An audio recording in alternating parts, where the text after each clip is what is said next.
You're not going to a baseball card show today. No, you're going to stay home with me and cuddle. We have a full season of Real Housewives to binge watch. And to that I say, la la la la la la la la la la la la la la la la. No. La la la la la la la la la la la la la la la la la. No. Baseball cards. Get back here. No. It's CardKast with Mike and Lens, the show about everything sports cards, autographs, and memorabilia. I'm Len plus Z, and I'm here with my friend and co-host Mike D. Mike, we're going to start off the show with a word from our new sponsor. No. And we're back. Mike, how's Brooklyn, New York treating you? Hey, Len, what's up? It's good. It's good. Other than being stuck in the house with the family, which isn't, it's a curse and a blessing at the same time. It's okay. It's okay. Everything's kind of shut down now since the last time we spoke. Brooklyn is pretty much all the businesses are shut down except for essential businesses. So it's actually pretty crazy. It's definitely a different time in our lives. Gotcha. Well, give us some bright spots. And do you have any highlights from your opening day break that you'd like to share? Yeah, as a matter of fact, I do. And I'm going to go back just a couple of days. Today is Tuesday. So on Sunday night, again, Cardboard Hits delivers. It's amazing.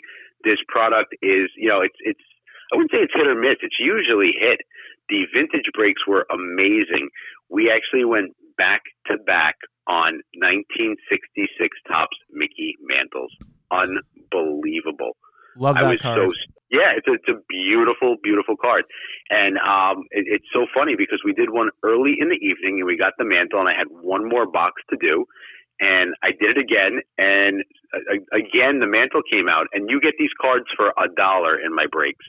So two different people got 1966 Topps Mickey Mantles for $1. And those weren't even, there were other cards too. There was a 70 Hank Aaron, a 64 Willie Mays, because Willie Mays comes out of these products like nobody's business.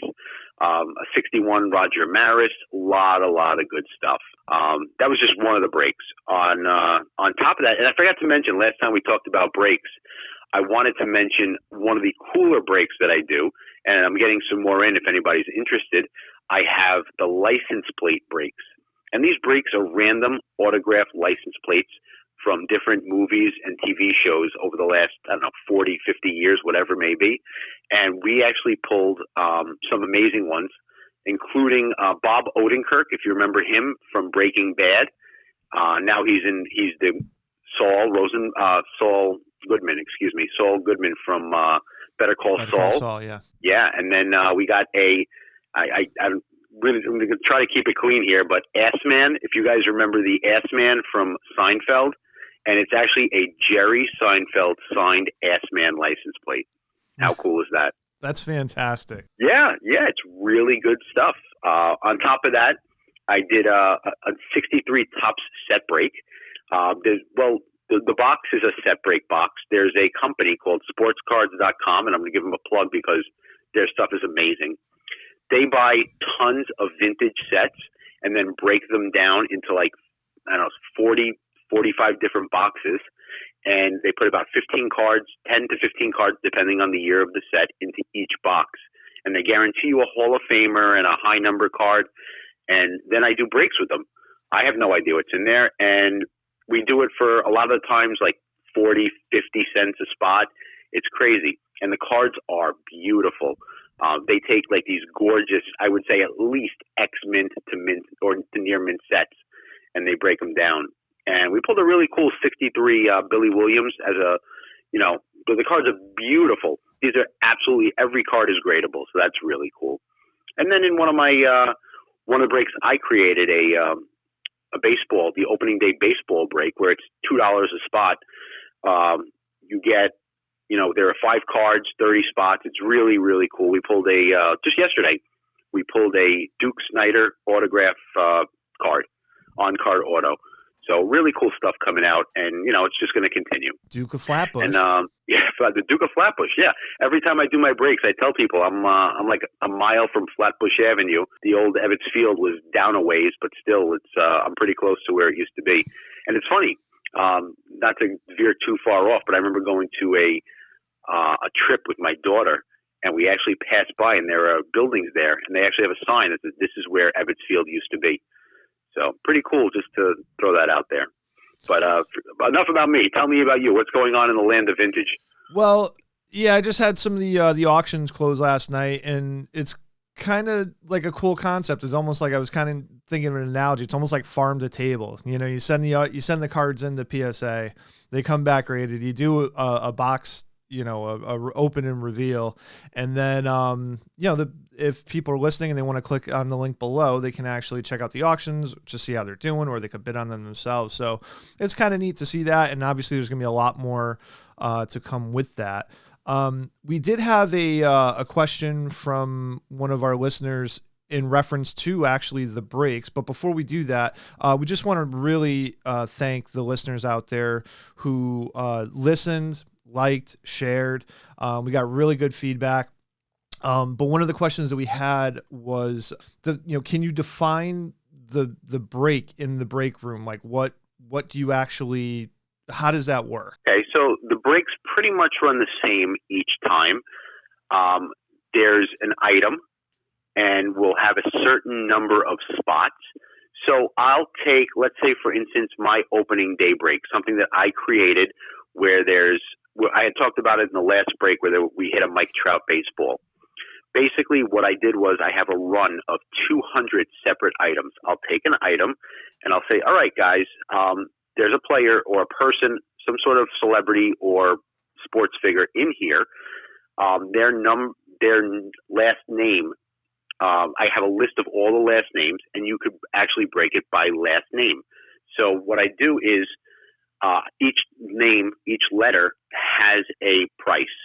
So you could pick your letter. If you like, I'll tell you, so we did one the other day, and we got a really cool Carmen Electra autograph.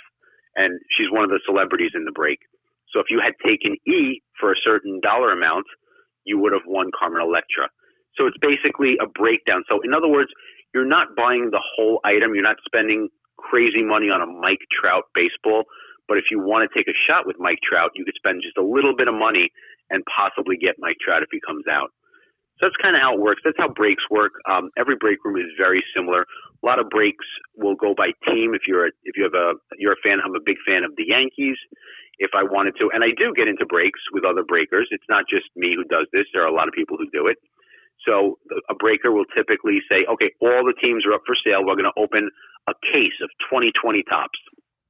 And obviously a case of 2020 tops for most of us is out of reach to buy a whole case. But I'm a Yankee fan, so I want to get all the Yankees.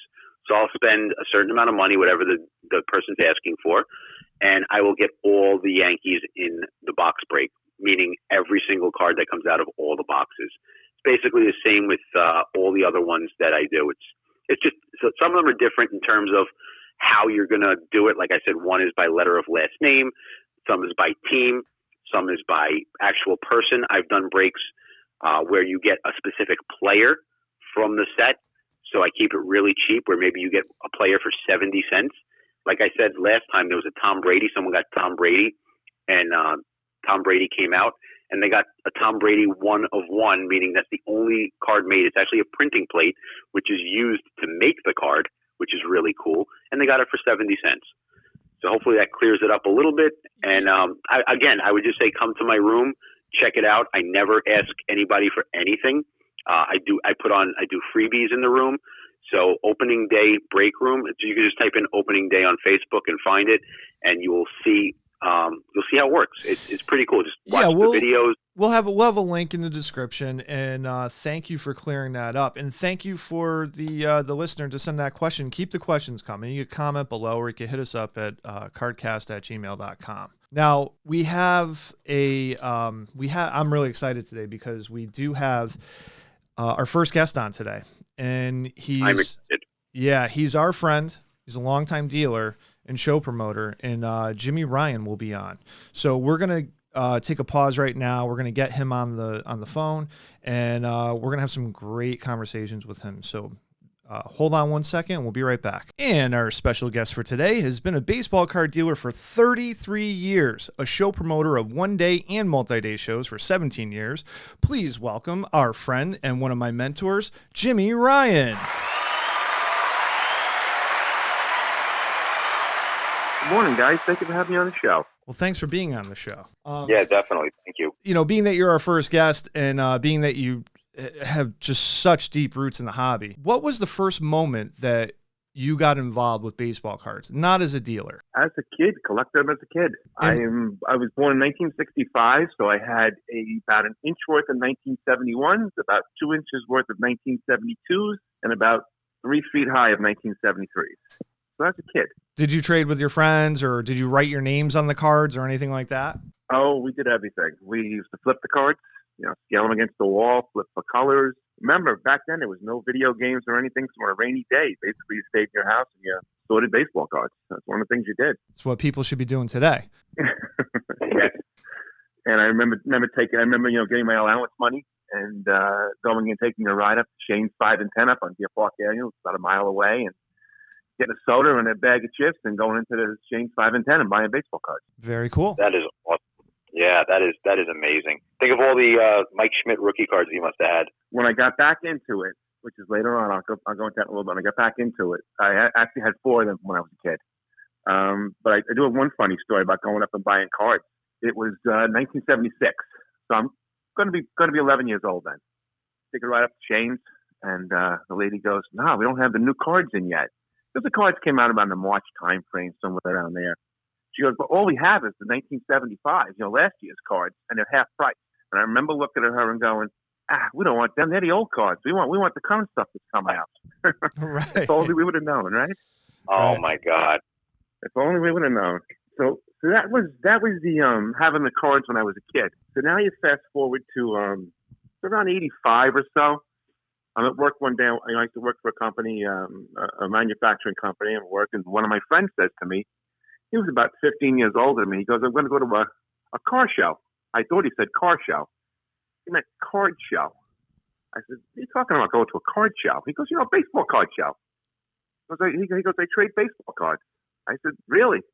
I still have my cards from when I was a kid. Now, again, I stopped collecting around 79, 80 because I got to be 13, 14 years old, and you discover girls and stuff like that and start playing with baseball cards. And I said, "Really? Baseball cards?" He goes, "Yeah, I buy and I trade through SCD." And SCD used to have they were a magazine that came out every week, and in the back was like a collectible collector scenario where people would trade cards. You could run an ad and say, "Hey, I'm working on 1957s. And I have 1958 to trade," and you would just trade through the mail with people. So I went to my first card show in 1985, end of 85 probably with him. And that was an eye-opener going to a card show. And then obviously I went home and got a Beckett and pulled out my cards and thought I was a rich man like everybody else. Nice. And I found out that I had 4 Schmidt rookies and so on, and cataloged all my cards and got back into it. Now, That's awesome. Did you, like, back then, were you conscious of, like, the high number series for those earlier years? Because 1973 is like the first year I had a lot of cards, and that was the last for high numbers. So at 8 years old, I didn't know what a high number was, Right.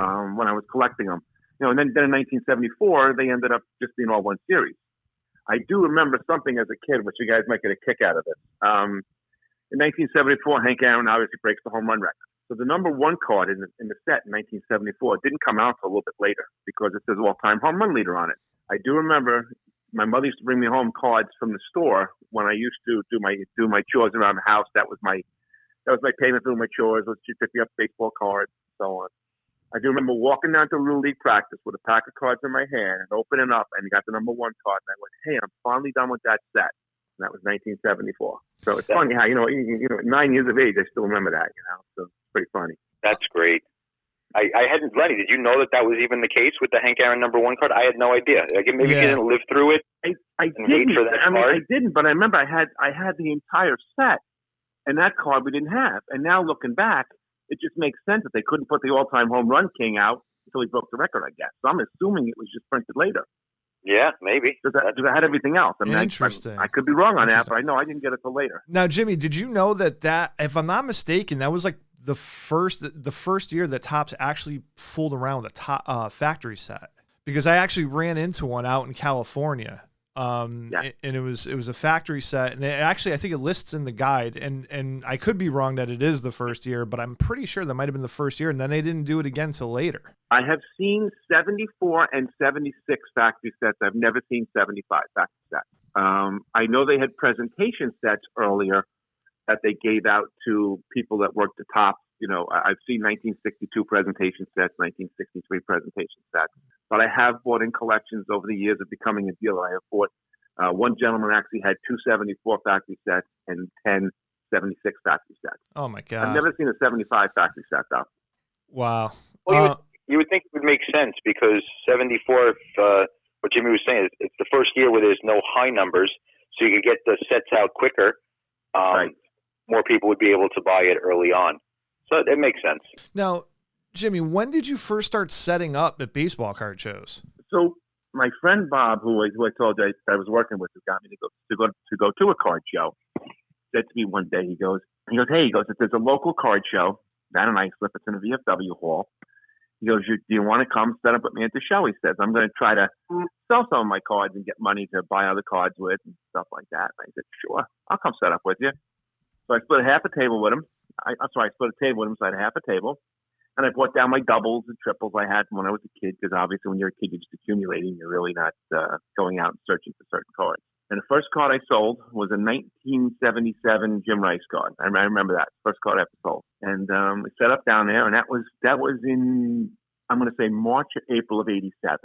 Don't remember the exact date, but it's March or April. It's springtime of 87. Now, do you have any idea, like, can you remember, like, what, you said you split a table, which is old school, because as a correct as a promoter, like, you're still dealing with that today, but as a, you get in with a friend, and so this way you're not, taking on all the expense. I mean, what do you remember what a price for a table for a show back then was?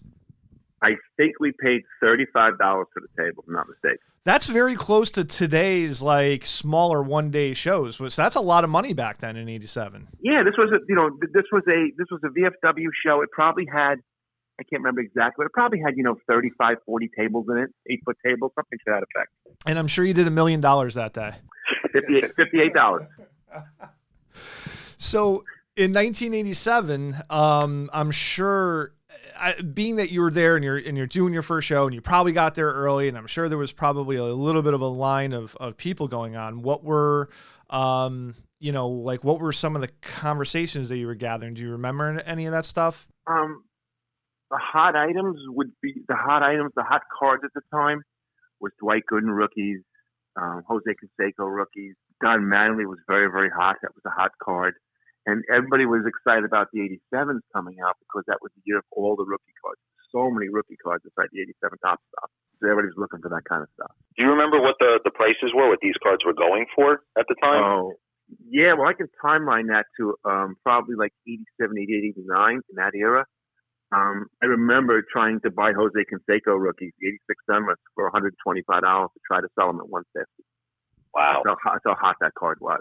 I remember that. That's when I first going, and that was a big deal. That Canseco card was a game changer for a lot of us. Yeah. Don, it's funny how certain things you remember. Like Don Mattingly rookies was very simple. The Topps rookie, it was buy it at 22, wholesale was 24, retail was 27. But there was so many people looking for this stuff at the time, and the card was so hot that you could buy 100 of them, take them to a show, and make you $2 or $3 a card. Sell them all right through at the show. Those are like coin, like baseball card. I'm not sorry, coin margins. Like people that collect coins. Correct. Those are tight margins. I'm not laying $22 out today to make $4. That's for sure. Absolutely. I mean, the other one was. Do you guys remember a player named Greg Jeffries? Oh yeah, of course. Came up for the Mets. He was a buy at like $7 and a sell at $8. And you couldn't buy him. Lenny and I joke. He's the reason that anybody cared about the 88 Donruss set. Right, and you couldn't buy him. You tried to buy him at $7 and sell him for $8. That's amazing. So we're gonna take a look. Like there was other stuff like the Al Leiter rookie. Do you remember the Al Leiter rookie card? Oh yeah, the Era. It's the Ever card. That was a hot card. I feel like that card, it's harder to find the correct today than it is to find the error. You're probably right. So how many shows did you do? You got into it in 87. Did you catch the bug immediately? And were you doing like multiple shows, every shows, or was it just something very casual up until a certain date? I caught the bug right away. I loved it. I loved going to the shows. I loved the whole thing about it. It was camaraderie of the guys. It was the chase of the cards. It was everything. And there was so many shows around back then. I mean, it was basically you could do a show every Saturday and Sunday if you wanted to. And there was multiple shows of every Saturday and Sunday. I remember times when the market was very strong, and I would actually do 2 shows in the same day. I would send somebody to one show, split the inventory, and go do another show. Then the nighttime shows came about. What the nighttime shows were they were 4-hour, pretty much like 6 to 10 during the week shows. And there was one in Franklin Square that was the first Thursday of every month. There was another one over in Manhasset that was every other Wednesday, twice a month. There was one out in the batting range that was twice a month. There was another Friday night show. There was one week where you could do a show a Wednesday, Thursday, Friday, Saturday, Sunday. Oh my we all God! did. You're not gonna have any cards left.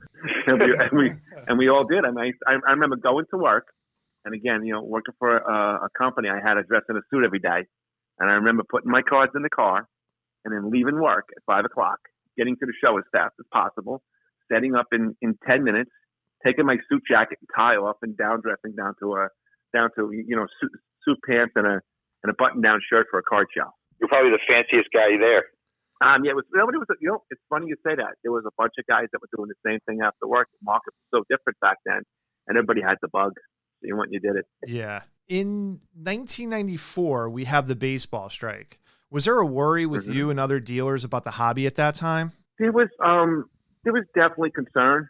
The hobby already had started to cool off a little bit because you had the initial surge in the late 80s of everything being worth everything. Everything was worth money. I mean, the price guides came out, everything went up.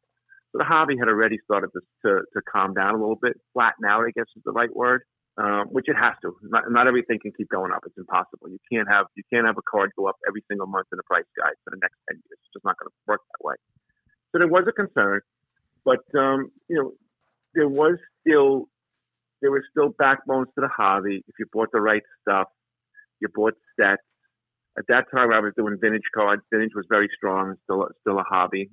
Still a big backbone in the hobby. So, but there was some concern, there was some talk, but we got through it. We survived it like everything else. One quick thing, going back to the to the amount of shows that was going on when we did the back in time with Beckett's last week in 1993. And I sat there and counted it out. California California's obviously a huge state, but they had like 340 shows or something like that. And New York had 126 shows for the month of July. Yeah. I mean, that's a lot of shows. All right. Now, if you divide that by 8 weekend days, 8 weekend days, that's 15 a day, 15 to 20 a day. That's crazy. Right. That is crazy. Yeah. Yeah, okay. I do have one trivia question for you guys. Just going back to the first question, we're talking about cards being getting back into the cards. So when I got back into the cards, I'll hit you with this, Lenny, because you've been in the cards for a while. What do you think was the most expensive card in the 70s, other than Schmidt rookie in 1985-86? I have a guess. I'm going to wait. I'm going to say the 71 Steve Garvey rookie. Nope. Len, how about you? 85-86, Dale Murphy rookie. You got it. Wow. $60 in the price guide. Wow. $60 in the price guide. Schmidt rookie was $150. Murphy was $60. Because in 85, he had just won the back-to-back MVP. Yep, that's right. Yep. That's why. I got just a little bit of a tangent there. Sorry about that. But no, it's okay. Cool question. Keep in mind, he has those 2 rookies. So he's got the 77 and the 78. Obviously, you're talking about the 77. 77. Right. And the 78, because Lance Parrish was on it, that was approximately a $20 card. Because Lance Parrish was a pretty good ball player at that time. So, I mean, he had a great career, but he was popular too at the time. That's a great thing.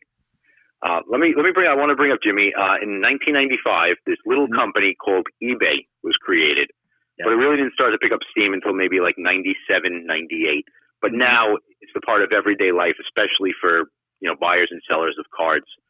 But when it was new, Did you think that it was a threat to dealers and promoters or an asset? And what do you think about it now? I think everybody perceived it as a threat. People, human nature. People don't like change. That's human nature, and I think everybody perceived it as a threat at the time.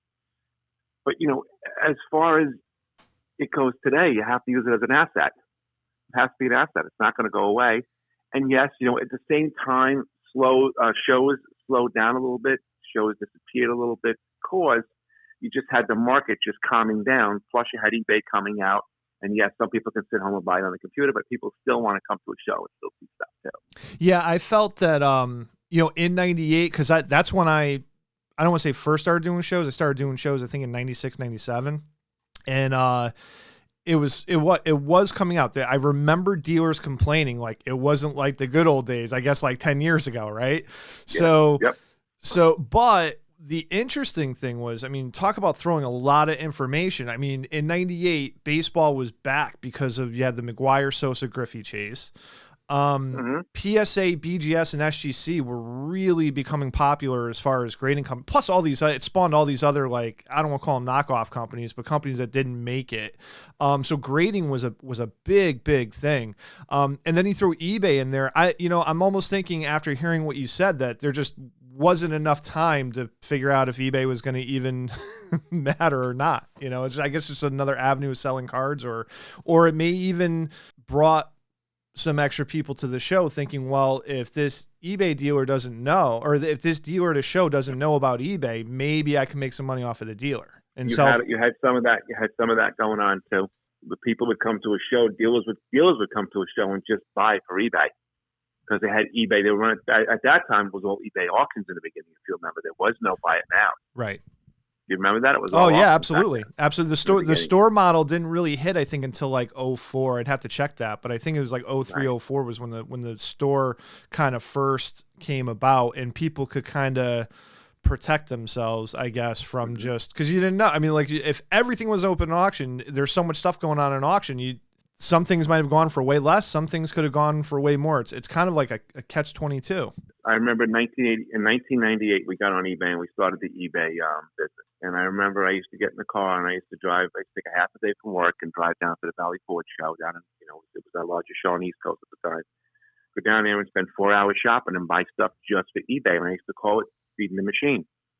And, so you had a lot of dealers running around the room doing that too. So that actually helped out in some sales to some dealers if they wanted to wholesale stuff. Well, it also regulated, like, back in the, like, pre-eBay, there were guys that actually used to make a living based on demographics. For example, if they lived in New York, they would shoot down to Baltimore and pick up a bunch of, say, like Roger Maris's and Cleet Boyers and maybe Mantles, bring them back to New York. But while they're down there, they're selling all their Baltimore Orioles stuff. And then they're coming, they're just doing that whole thing because Baltimore's only 4 hours away, 3.5 hours away.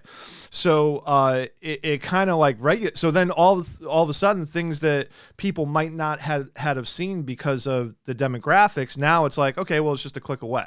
So now, Jimmy, at what point did the opportunity to become a show promoter happen? Okay, so now fast forward to 2003. So now at this point in my life, I'm doing a dozen to 15 local shows, one-day shows a year. I'm doing the Westchester County Center show 6 times a year. I'm doing the Valley Forge show. Well, I'm sorry, it wasn't Valley Forge at the time. It was down in, was not Valley Forge. It was down in, oh God, the first place. I can't think of. Bob Schmier had the show down in Pennsylvania. We're doing that show 3 times a year. And the local show promoter here, Dennis Weintraub, said to me, he goes, I'm going to retire. I'm going to move down to Dover, Delaware. I said, what's going to happen to the shows? Who's going to run the shows? I said, why don't you run the shows? Not that hard. I'll show you what to do. So you can show up an hour earlier, stay a couple hours later, and you can run the show. I'll walk you right through it. I said, I guess I'm up for this. So that was the fall. That was probably, first one I think was September of 2003. So, Dennis basically, walked me through the first couple shows, taught me how to run a show. And that's when I got started running the shows. And that was on the JP Sport Promotions. And then in springtime of 2004, I got the idea, hey, let's run a big show at Hofstra University. And I remember walking in there to the place. It was 42,000 square feet, and it was empty. And I don't know if you guys know what 42,000 square feet looks like when it's empty. It's enormous. Oh, yeah. I walked in with my wife. I walked in with my wife, and my wife looked at me and said to me, so you're going to fill this with dealers? I said, I'm going to try. She goes, well, if you build it, they will come. And that's when we ran the first show there in October of 2004. It took basically 8 months to organize the show and run the show. And when I tell you, I slept and ate the show for 8 months. Put the card business on the side for 8 months, just because building a show from scratch, a show of that size from scratch, takes every minute of every day you have. There's so much that goes on behind building a show of that size. Once you get up and running, it becomes easier, obviously. But, just figuring out, insurances and everything else that's involved to do it. It's mind-boggling how much work it is. But that's when I first got started. As someone who goes to shows, you don't really see the inner workings behind the scenes, and you don't appreciate the work that people like you do to get these things off the ground. Yeah, I mean, and then you fast forward another year later, and actually it was a few months later. Dean Rothstein up in White Plains. That was a Gloria Rothstein show, and his mother had retired. Dean had the show, and Dean kind of didn't really have the interest in running the show anymore. And the show was spiraling down in White Plains. He just didn't put the oomph to it to run it, And he made a joke one day. He goes, why don't you buy this show? I said, you're not going to sell this show. I said, it's been in your family for 20 years, and you guys been running forever. He goes, everything has a price, Jimmy says. And at that time, Brian Coppola, who was my partner in the show business, him and I were looking, because we were so frustrated with the way that the White Plains show was running. We were looking at other sites to run a show. We went up to Connecticut, looking at a site up there. And then this fell into our lap. And then Brian and I bought and took over the May show. So in May of 2005, we took over the Rothstein show. So that's the show history of how we got involved in the shows. Wow. If you had to guess how many shows you've produced during your run, and guess how many autographed guests you've had, can you give me any type of number? Give the listeners any type of number there? I would have to say, doing 5 or 6 shows a year for 15 years up in White Plains, has to be 80, 90 shows up there. And I know we've run 34 or 35 Hofstra shows. So say 125 multi-day shows. Multi-day shows being, 2-3 day shows with autographed guests and, 3-4 tables, that kind of stuff. And 1 day shows has to be 250 shows. Has to be. Every time the doors close on a multi-day show, it's got to be a huge relief, but then you're right back in the office the next day working on the next one. Yes, sir.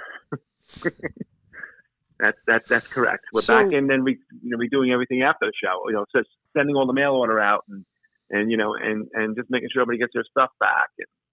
Now those numbers that you just said, I mean that's experience. Those are big time numbers. How many employees do you have? In our current offices now, we have 3 people working in each office. Okay, we have an office in New York and an office in Connecticut. At a show, it'll blow up to 25 to 35 people per show, depending on what's going on. And that goes from, you have 2 people doing admission. You've got 3 people selling tickets out front. You got 3 porters working. You've got people running the lines. You got 3 security guys in the room. You just start adding up bodies. You got people working with players in the back room. People make sure the mail order gets done correctly. And it just add bodies day of the show.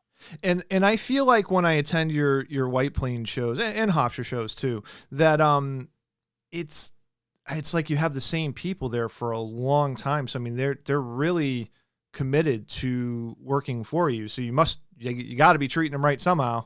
Well, we're either treating them right or they're not that right because they keep staying with us. I'd like to think treating them right. Well, let's hope we go with the A on that when we treat them right, But no, there's a lot of people have been the same. People have been with us forever. Some of the guys in the back room, they get to work with the guests. Well, I'm sorry, let me say what the back room is. The back room is basically when a player comes in ahead of time, before he goes out to the public, he does mail order signings in the back room. People send items in to be signed at our show. So do the mail order signings. He'll sign up project pieces for us, stuff like that. So there's bodies in the back room and have to work with the players. Make sure the player signs the pieces here, signs the pieces there, make sure they write their inscriptions on it, make sure they do all the project pieces. A lot of those people in the back just love, as we love cards, Lenny, as you and I love cards, these people love the autograph guys. Yeah. So they'll work. It's like a work of love for them. It's not like a job for them. It's like a work of love for them because they're getting to work with the players, getting to meet the players and work with the players.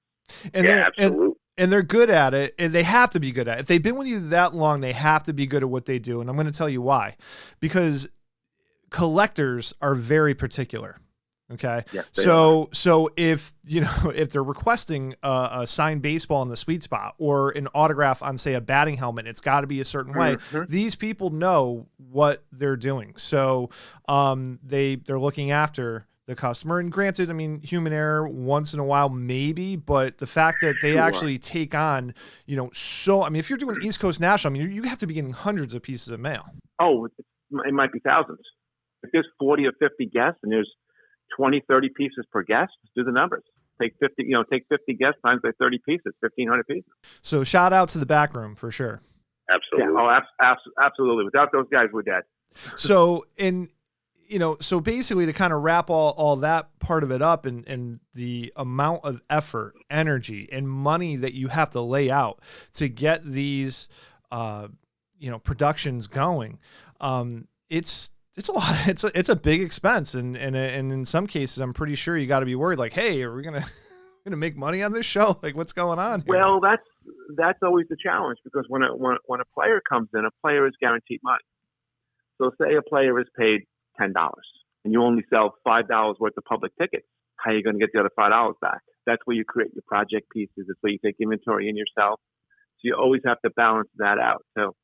And and you guys do a great job doing that. And I'm just going to throw a quick plug in there, and you guys will be able to click the link below. But if you want to join up for their email blast and check out their site, plus send in pieces for future shows, if you can't make the shows, it's going to be nyshows.org, and you could join their email blast. And I have seen personally where when you bring in a certain amount of guys, I mean, there's only so many guys that get old or put in an age group and they get older. So if you have Dale Murphy, say, come to the show, which I don't think he's been at one of your shows in a little while, Jim, but if you have Dale Murphy come to the show and you just get plain baseball signed with his back-to-back MVP inscriptions, that could get a little stagnant as far as having backroom inventory. So what these guys have done is that they created canvas pieces, and they look for images that really haven't been seen before, and they might do some catch-all pieces that they may not have every single 86 Mets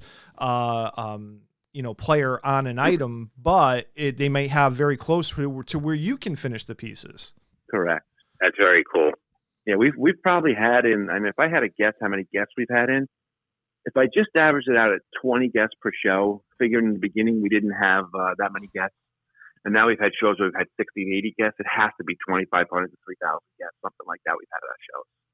Now, again, that's people repeating themselves too. It's not 2,500 or 3,000 different names, but we've had a numerous amount of guests. We've had them, you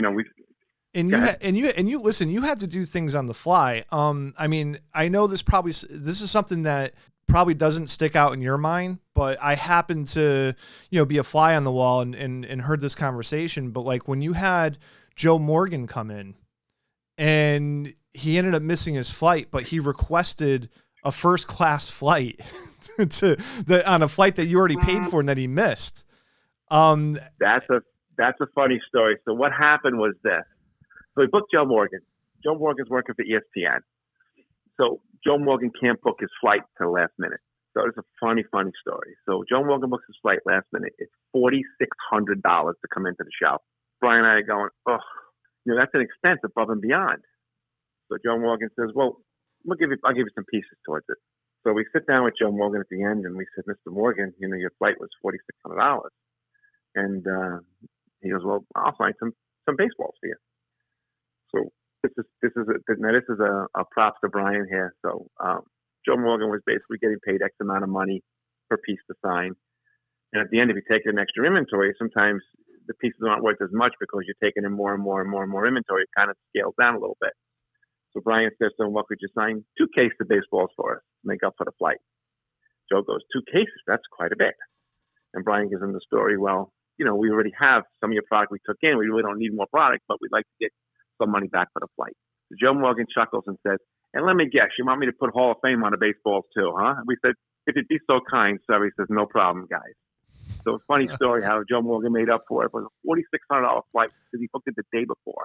First class flight out of like Oakland or something like that. And to be able to do that on the fly is what I'm giving you credit for. If somebody pulled that to me in Stratford and they're like, all right, you got to drop this. I'm like, $4,600, guys, stay home. Yeah. Stay home. Yeah, no, it's just, no, you have stuff that you have stuff that happens that you can't control. When it comes to coordinating the travel and getting everybody there, you can't control weather. You can't control ice storms. You can't control a tornado in the Midwest that shuts down 4 airports. All of a sudden, you have players that don't show up. And if you're doing like a theme piece, let's say doing like 86 Mets show or a 69 Mets show or an MVP show, and people start not showing up, it's a disaster. So yeah, you have to bob and weave sometimes. We've had to change flights on the, reschedule flights, change flights, change times day of the show because flight got delayed. Guy's supposed to sign 11 for 1.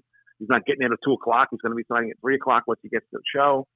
The customers are like, "What's going on? Where are they?" And we're like, "We can't control the weather. Certain things we can't do." Yeah. There's a great story about Julius Erving, which I always gave him a lot of credit for.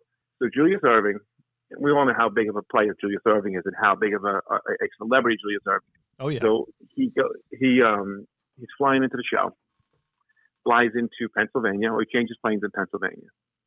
But it turns out that the fog rolls in, they can't get the plane off the ground. He gets in a limo with his handlers and drives to the show. Gets to the hotel at 3:30 in the morning for the show for the next day.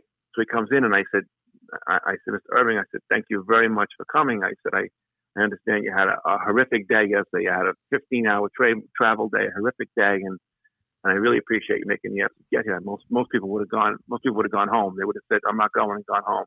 He said, Jimmy, he goes, if I say I'm going to be somewhere, I'm going to be there. And it's just props to him that it's nice when you work with a player that bends that much for you, especially one of his stature. Yeah, you got to love Dr. J. Yeah, that is awesome. Do you have Jimmy? Do you have any more memorable autograph guests and more stories for us to share? Anything else that you could remember in your many years running shows? Sure. Say about the Ernie Banks story when I got interviewed. So, okay. So Ernie Banks hadn't done a show on the East Coast in 10 years. So great name. So one of the agents, Jack Burke, goes out and goes, I think I can get Ernie Banks for you. I said, great name. He hasn't done a show over here for 10 years on the East Coast. And he'd be like a coup, what we call like a coup to get a name like that. If he hasn't been around for 10 years, that's like forever in the autograph business. So I said, great, get him. He goes, well, I spoke to Ernie. Ernie's willing to come out and do it, but he wants to have an interview with you. I said, okay. He goes, let's get on the phone. We'll do a 3-way and we'll talk with Ernie. So he gets us on the phone and he got on the phone. I go, hi, Mr. Banks. I'm Jimmy Ryan. I'm Show Promoter. He goes, oh, nice to meet you, Jimmy. He goes, you can call me Ernie. I said, okay. He goes, so tell me a little bit about your show you want me to come out to. And it was going to be an August show. I forget what year it was, guys, but it's probably about 10 years ago now. It was an August show in White Plains. And he said, tell me about your show. I said, well, we're a sports card and memorabilia show. I said, we're not just a signing. We have, 350 tables of vendors, and we try to be family-oriented. We give away packs of cards to kids. And, it's not just a signing. You're going to be there with all kinds of vendors and stuff, too. And there's going to be probably 20 guests there, and you're going to be one of the headlining guests for the show. So that sounds nice, he says. Let me ask you a couple questions about yourself, Jim. I said, yes, Mr. Banks. I said, yes. He corrected me again and said, call me Ernie. I said, yes, Ernie. I said, Mr. Banks. And he goes, you married? I said, yeah. I said, I'm married to a wonderful wife for X amount of years. And do you have any kids?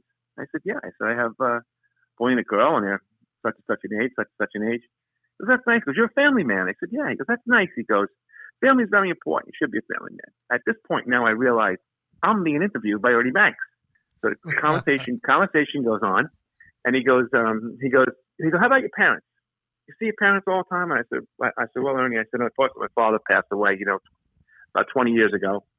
My mom's still alive. We see her all the time. He goes, you see your mother at least a couple times a week? I said, better than that.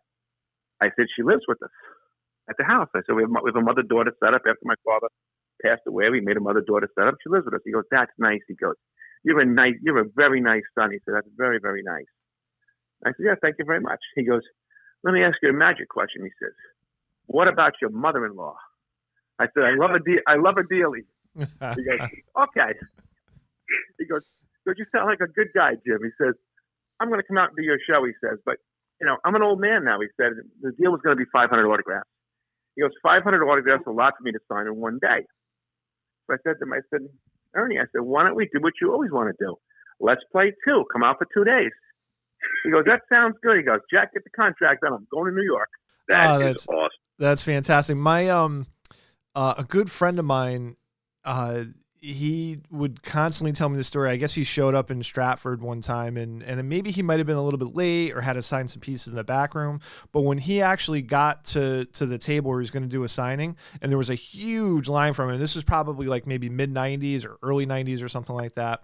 And, he basically had everybody doing calisthenics. Like he had everybody stretch out because they were waiting in line so long. He wanted to get people moving. Everybody ate it up and loved it that they were working out with Ernie Banks. Yeah. So when he came to the show, now he's in the side room signing in White Plains, and we're calling ticket numbers. And there's 4 or 5 guys in this room signing, and we're going Ernie Banks 1 to 10, Steve Calder 1 to 10. Let's say Wade Boggs 1 to 10, and whoever else 1 to 10. And then we go Wade Boggs, 1 to 25, Ernie Banks 1 to 10 still, Calton 1 to 25, Ernie Banks 1 to 10, Calton 1 to 50, Wade Boggs 1 to 50. People are going like, what's going on? Ernie Banks decided. This is what Ernie Banks wanted to be Ernie. Ernie decided, no, you're going to come up and you're going to get my autograph today? We're going to talk for a couple minutes. He would, if you walked up to the table and you had a wedding ring on your hand, he'd say, you married? You got any kids? Tell me about your kids.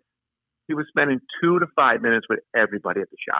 So the line was just people like yelling at us, like, what's going on? Is Ernie Banks there? We're like, no, he's there. He's just spending his 2 to 5 minutes with everybody. That's how he was. He loved to talk to people and just do it his way. That's great. And that's an experience for the customer as well. Absolutely. That you don't get. Absolutely. We kept telling the customers, yes, the line's going very slow, but when you get up there, you're going to get your 5 minutes for Ernie Banks as opposed to just getting an autograph and walking away. He's going to spend a lot of time with you. Yeah, that's something to wait for. Absolutely. Yeah, so that's the Ernie Banks story. Hey guys, sorry to interrupt and cut this off, but this is a lengthy podcast and we decided to chop it up into 2 pieces. I am currently under the weather this weekend. I've had a pretty bad cough, sorry. We will be back next Sunday with the new podcast. Catch the second half of this rewind this Thursday, February 25th. Thank you. A sincere thank you to all the listeners out there. If you like the show, please like, share, and comment below, subscribe, and hit that notification bell so you will be notified when all of our new shows are uploaded. Click on the links below to join Mike and Len's Facebook page loaded with sports memorabilia content. Visit Mike's opening day break room to see tons of new products opened up daily that you can participate in. And lastly, visit our eBay store, CardKast, to look for the newest auctions of sports cards and memorabilia uploaded weekly. And we're out.